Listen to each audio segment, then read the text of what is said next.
Welcome to the Freud's Angels weekly reading, bringing the collective guidance and understanding for this week's energy. Remember, never give your power up to a reader or a reading. You always have the power of autonomy. Hey, angels, welcome to your weekly reading. We are reading from June 1st to June 7th. Happy June. It is a wonderful month. I think it is, but Yeah, of course it is. I'm ready for it. Geminis and birthdays. Yes. Yes. So, what has happened since we've talked last? A lot of things have happened. Planets have moved.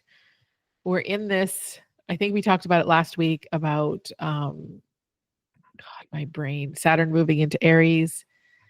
It's about intentional action. It's not about rushing forward with this idea of like, I'm going to do everything, because Aries is very quick. It's very flash in the pan. It's very hot. It's very like action oriented, where Saturn kind of humbles us and says, well, no, wait, let's get our head together.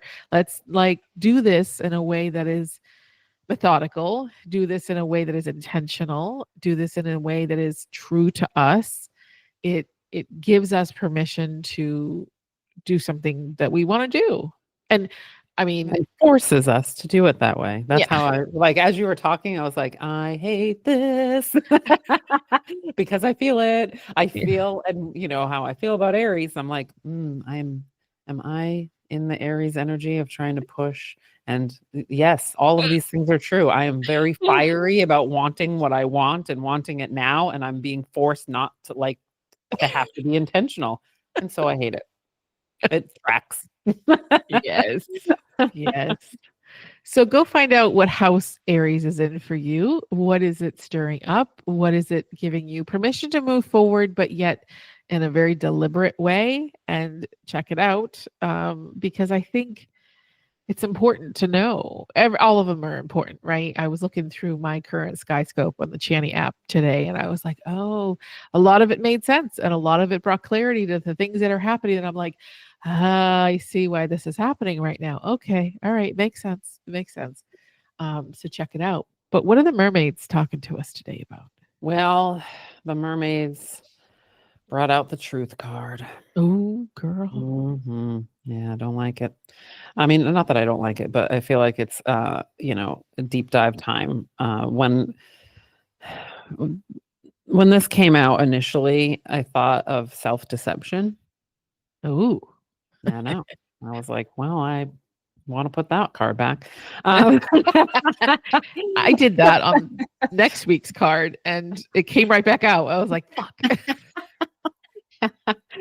It's been happening to me lately. I'm like, I'm gonna pull my cards again today, and I'm like, can we get over the fucking swords? Like, can they stop coming out? Like, no, apparently not. No, the swords are gonna keep coming out. Just stop pulling cards if you don't want to see them. Yeah. Stabby Yeah. with air sign swords. Yeah, no, totally. But yeah, so the truth card today feels like the self-deception, but not really in a negative way. Like, it just in the way of like digging deep to like, who are you? What is the truth of you? And how does that get deceived by the truth that other people have told you is supposed to be true? I obviously sit with people all the time, and we have to sort through all of this stuff of like, who are you? What do you want? Right? And sifting through all of these belief systems that were installed within people of like, well, this is what I want. And then when we get, down deep into it, it's not quite what they want. Right. And so that's that self-truth, but that deception of self, right? Like, if you like just kind of denying what you want subconsciously. You don't even know that that's what's happening. So I feel like that's what the truth card is coming out to say today, is just like really evaluating where you're creating from, where you have created from. And is it true, or is it like somebody else's everything, right? Like, I mean, and usually it is on one level or another. And sometimes somebody installs something and we like it, and it really can strengthen it. But really digging down and looking at the ways that you're maybe abandoning yourself or abandoning your, yeah, I know, same. fucking same. Um, abandoning I'm- yourself, abandoning your values, abandoning your dreams, your desires for the sake of ABC, whatever ABC is, outside people, outside judgments, whatever that may be. Like really giving yourself a chance to see that. And sometimes it hurts. A lot of people don't want to do it, right? Because they're like, well, now what do I do with this? Now I'm living a lie. Right? Like, how do I change that? I have to change everything, and it becomes this big crisis.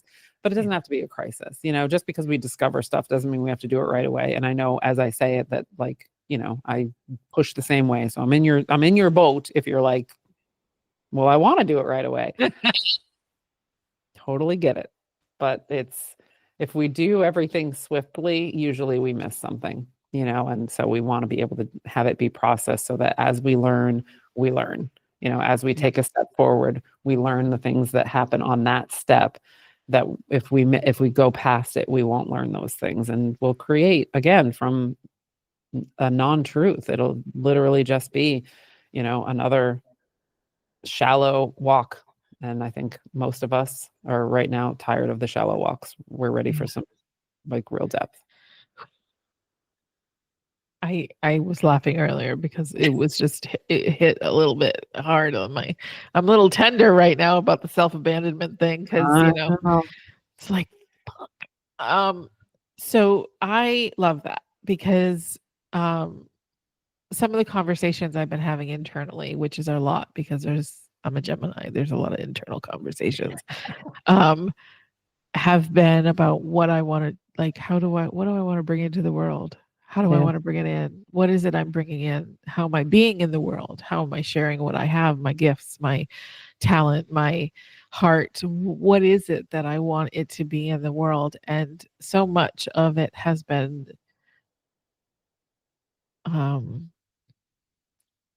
it's not that it's forced upon me, but the idea of what it's supposed to be has been, many different things from many different people. And, even now, like thinking about marketing and thinking about doing things and like the vast number of ads I get on Instagram now about businesses and how everybody has that, the answer. And I'm like, well, if you have the answer and you have the answer for everybody else, why are you still in business?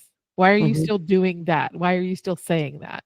Right. Why are you still saying that you have the answer and you're saying, oh, I make, 6 figures and whatever. It's like, dude, I just want to make like a couple extra $1,000 a month right now. Like, I don't know that I have the structure and the capacity to build a 6-figure business at the moment.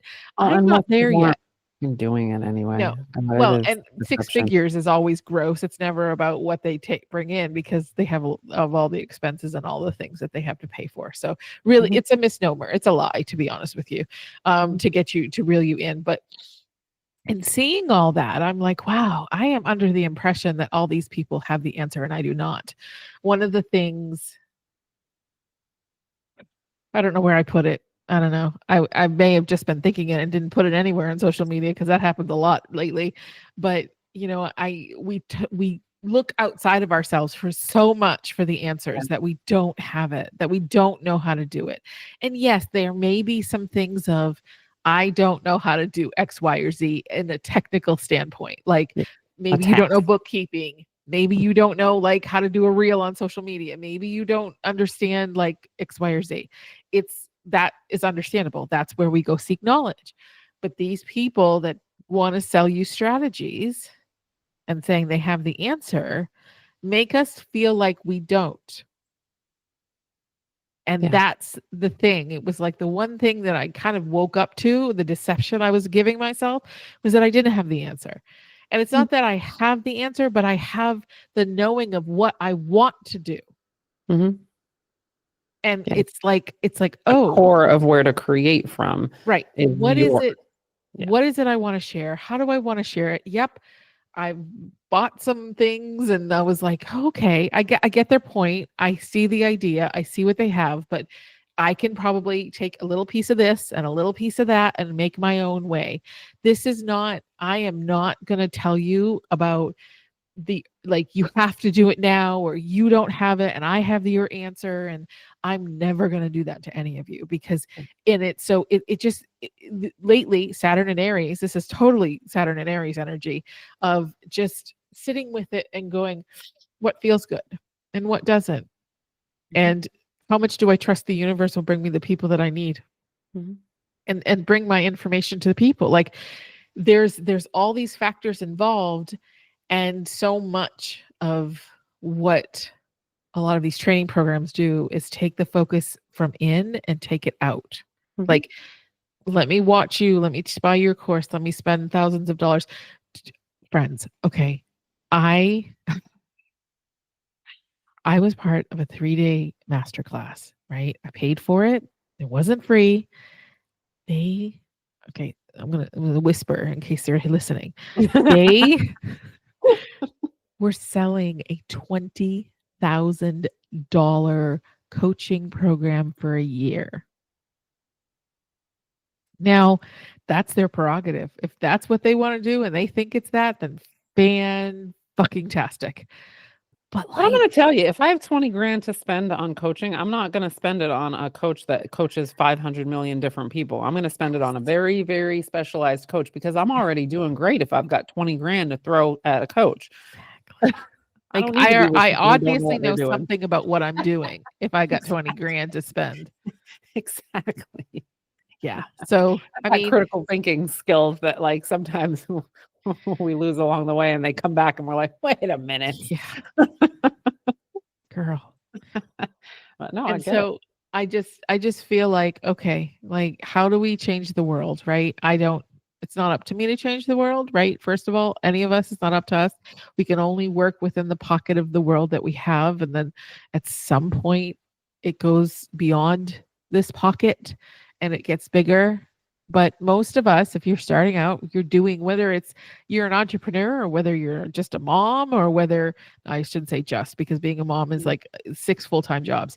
And I honor that role so much, because I was only a stepmom for 6 years, and that taught me a lot of things about being a mom, which hats off to you guys, because anyway, so, it's about just, I think, intentional, like you said, Vanessa, like, where am I deceiving? Where am I letting somebody else build the dream? One of the things that I used to get readings, and my dad would come in, a mediumship reading. My dad would come in and be like, yeah, he, building this dream of having a shop and, having a brick and mortar place and whatever. And I struggle with it, because part of me is like, yeah. And then I'm like, well, whose dream is that? Do I want that? Is that not? Am I fulfilling my dad's dream? Am I looking to gain value and acceptance through that? Like, yeah, a whole rabbit hole, but yeah. Anyways, so this is real time what happens to us, guys. Like, and that's why I love about the sharing that happens on this podcast, is because I think sometimes people don't understand how the process goes, right? Like, it is not, okay, here's how self-deception is. It's like the rabbit hole that you fall in, and you're like, oh no, and this and this and this and this. It's a lot of processing. Yeah, but that's how it's done. Curiosity and discovery. Yeah. And not with gaslighty kind of shaming, judgmental way. It's like, oh, okay. Yeah. I don't want to do this. I want to do this. I did this because I wanted acceptance. Yeah. Interesting. Like, it's like jinkies, right? Like, yeah. Like Scooby-Doo. Like, woo, I found a clue. Yes. The red herring was, I wanted to, make my father proud of me, or some, whatever that is. But in order to know exactly what we want, we have to surrender some defensiveness. No. I know, right? First words. So I'm on a cuss a lot. I don't agree with the first sentence in this, and so I will dissect it after, but I will read the rest. So, to communicate in a more empowered way, stay centered and hear someone out, then offer a clear, non-defensive response. Okay. Let me share with you what the first sentence was that really grinds my gears. Defensiveness is a sign of weakness. Fuck that. Oh And my and God. so Yeah. why does that grind my gears? Let's talk about defensiveness. Defensiveness can come from many different places, but usually it's from trauma. Usually it's from being gaslit and told that you're wrong, being punished for something that wasn't your fault. Like there's a lot of reasons why you may be defensive, and all of them are valid. Okay.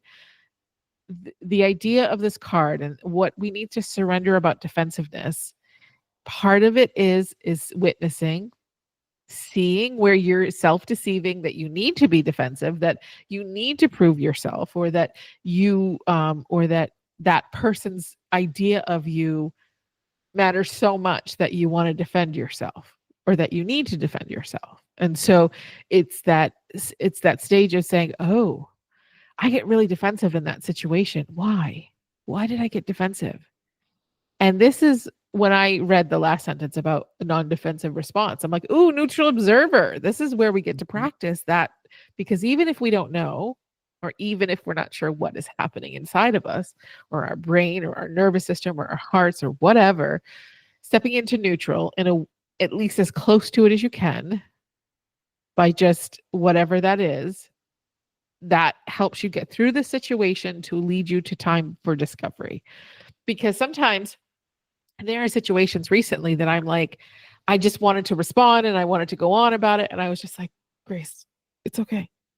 You don't have to respond. There's no requirement right now. Response sometimes is not required. You just let them do what they need to do.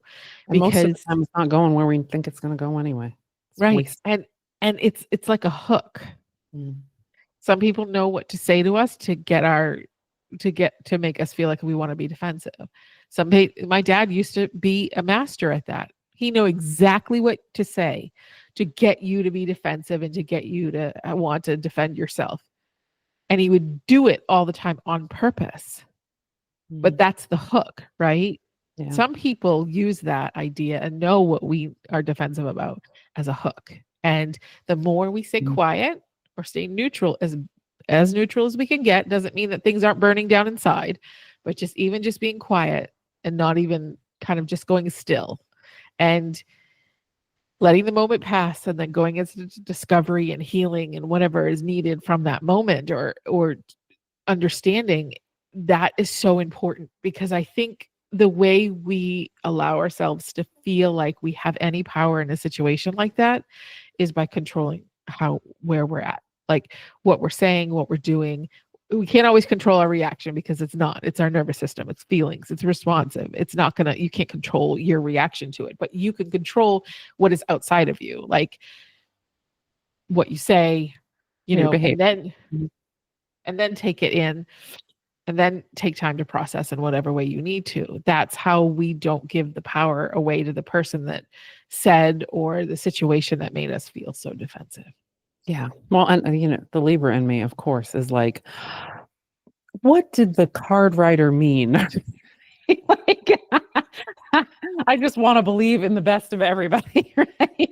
So I'm over here like, well, let's think of what, we're the word weakness is a trigger word, because we think that the opposite of weakness is strength. And that's so when we hear the word weakness, we are like, that means not strong. And I was like, well, maybe they could have used the word wounding or something like that, right? Because it is technically a weak spot, right? Like my wounds are a weak spot. They are an injury that when you poke it, it bleeds, right? Like that is technically a weak spot, right? But I hate using the word, right? Because it makes us feel not strong to be weak, right? Like that's yeah. So as I was listening to that, I was like, they must have meant something different, because they would never do that. Like we trust these cards, and we, but that says something right there, right? Like, so if I have to be defensive about the idea that I have weaknesses, well, it's time to sit with it. Yeah.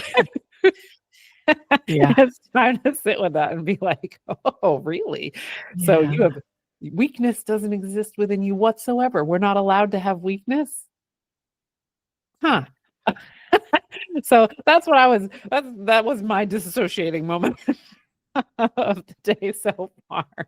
Because Absolutely. yeah, I mean, defensiveness is our, our I mean, it's a defense mechanism. It's automatic. It is our brain and our nervous system saying, hey, I feel unsafe. And so we've got to do something about this. But Yeah. it is our pause that helps us figure out whether or not we have the influence that we think we have, and whether or not we're in the danger that we think we're in, where we have to do anything. Most of the time, we don't. And again, like most of the time, when somebody is doing something that evokes defensiveness within us, they're not going to listen to us. They've already given us the signal of, here's where I'm standing. You're not going to push me. So why on earth am I going to try to push you? That doesn't make any sense, right? And so that's one of the things that, I had to learn about my own defensiveness, because I get very defensive when I feel like somebody doesn't see me like as who I am. Like I freak out because I work so hard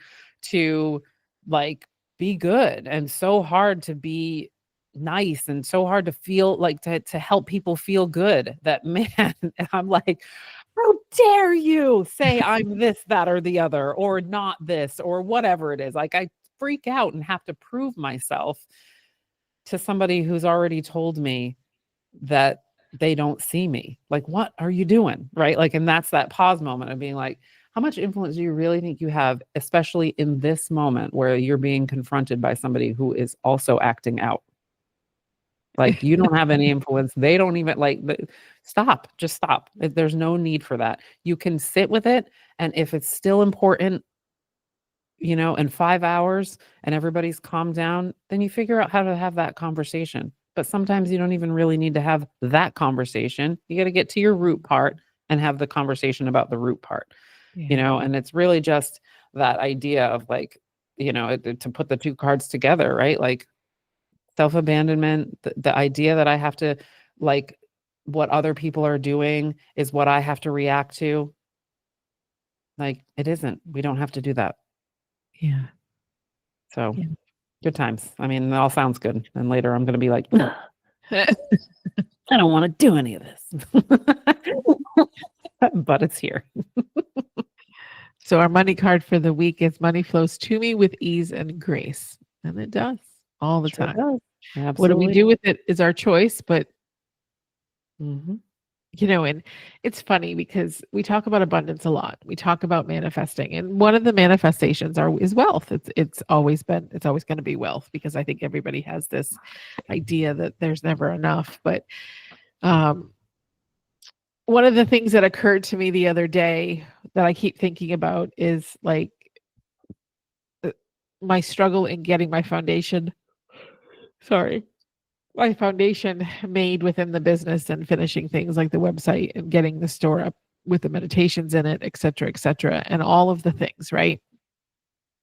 And so I was like, because I'm having, many of I working through a familial situations where I was supporting somebody financially.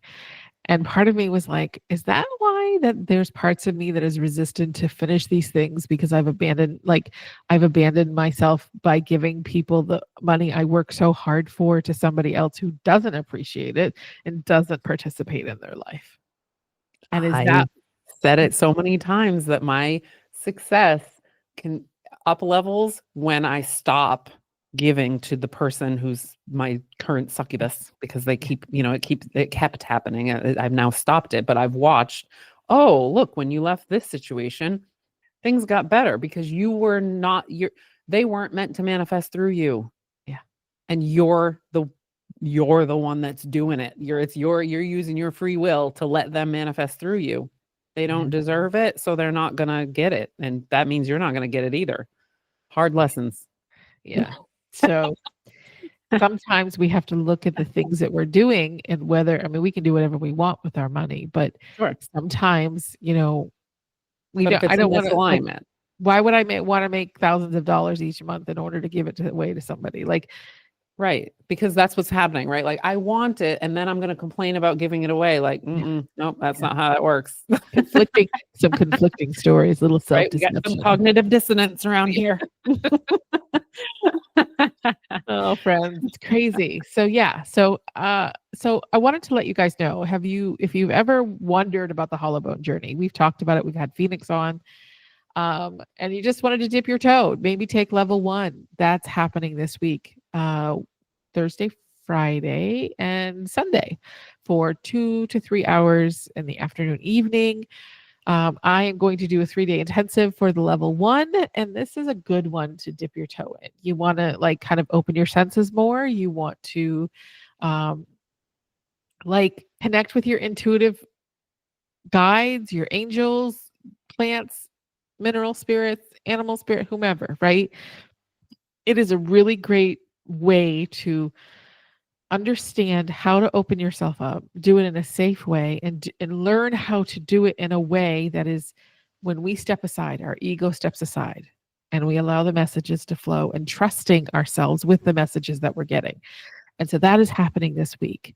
And there's been a lot of interest of parents who have young adult children who are super connected, because I think a lot of kids are super connected right now. Yeah. And they don't know what to do with it. And they get overwhelmed with the emotions and the feelings and the energy. This is a great class for them to take in order to understand the energy, understand themselves, to learn what it is, how to interpret it, how to cope with it, so it doesn't overwhelm them and they don't shut down. So that's also another opportunity for people with, young adult children, like 18, 17. I would say no younger than 16, but just, it's a great opportunity, and it's a great, I don't know, it's just a great tool to have, even if it's just level 1. So I will put the link in the show notes, or you can reach out to me if you have questions, but it is starting on Thursday. So jump in if you're ready. And it's not 6 weeks like it normally is. It's 3 days. So awesome. We will have, what is this week? What are we doing this week? Oh yeah, we have our live on Wednesday. So please join us on Wednesday. I don't have no idea, guys. No idea. Happy Pride Month. We're recording this on a different day. It's really messing with me. You're really screwed up. Time is like, even though it's man-made, it's a little bit weird right now.